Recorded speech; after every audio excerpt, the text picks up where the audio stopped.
আসসালামু আলাইকুম dear viewers.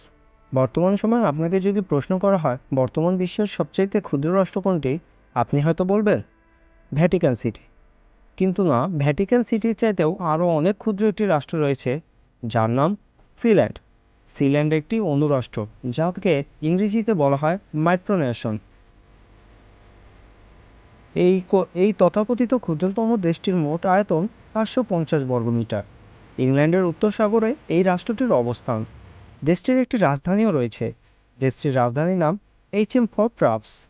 এই দেশটি সাগরের উপর ভাসমান অবস্থায় রয়েছে। মাটি থেকে অনেকটা উপরে দুটো বড় ইস্পাতের পাইপের ওপর এই দেশটির অবস্থান। এই দেশটিতে কোনো মাটি নেই, পুরোটাই ইস্পাত। এই দেশটিতে যেতে হলে ইংল্যান্ডের উত্তর উপকূল থেকে 10 কিলোমিটার সাগরের গভীরে যেতে হবে। দেশটিতে একটিমাত্র ঘর চোখে পড়বে এবং সেটি এই দেশের রাজপ্রাসাদ।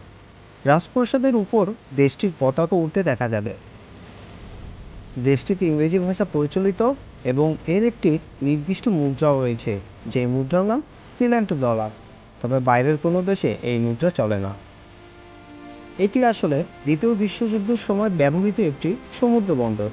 জার্মান সেনারা যে কোনো সময় ইংল্যান্ড আক্রমণ করতে পারে এমন আশঙ্কা থেকে ব্রিটিশ সেনাবাহিনী ইংল্যান্ডের উত্তরভাগে সমুদ্র দুর্গ বানানোর পরিকল্পনা করল।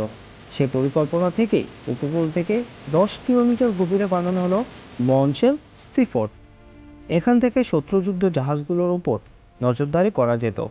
প্রয়োজনে শত্রু জাহাজে আক্রমণ পরিচালনার কাজও চলত। দ্বিতীয় বিশ্বযুদ্ধ শেষ হলে অন্যান্য অসংখ্য দুর্গের সঙ্গে ব্রিটিশ সেনাবাহিনী এটা থেকেও প্রতিরক্ষা ঘোষণা করে।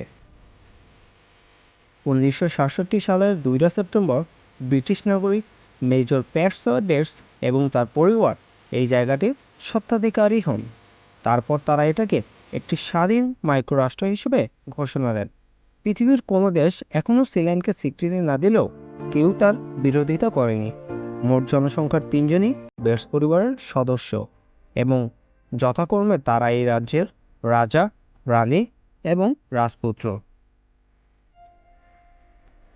সিল্যান্ডে একবার অগ্নিকাণ্ড সংঘটিত হয়েছিল। সময়টি ছিল 2006 সালের 23 জুন।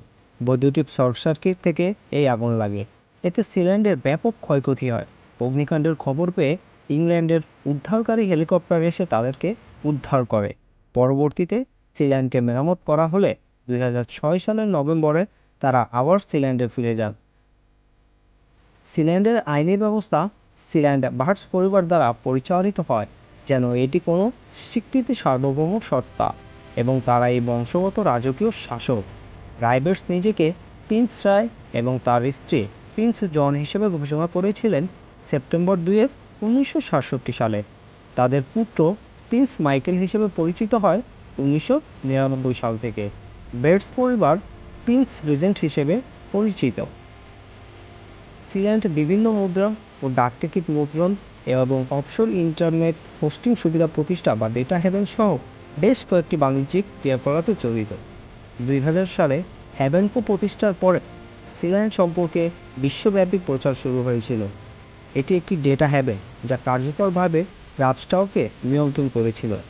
হ্যাভেনের সহ-প্রতিষ্ঠাতা এবং দেশের মূল অংশগ্রহণকারী ব্রায়ান ল্যাকি সংস্থাটির পরিচালনার বিষয়ে বার্স পরিবারের সাথে মতবিরোধের কথা উল্লেখ করে 2002 সালে মারাত্মক পরিস্থিতিতে হ্যাভেনকো ত্যাগ করেন।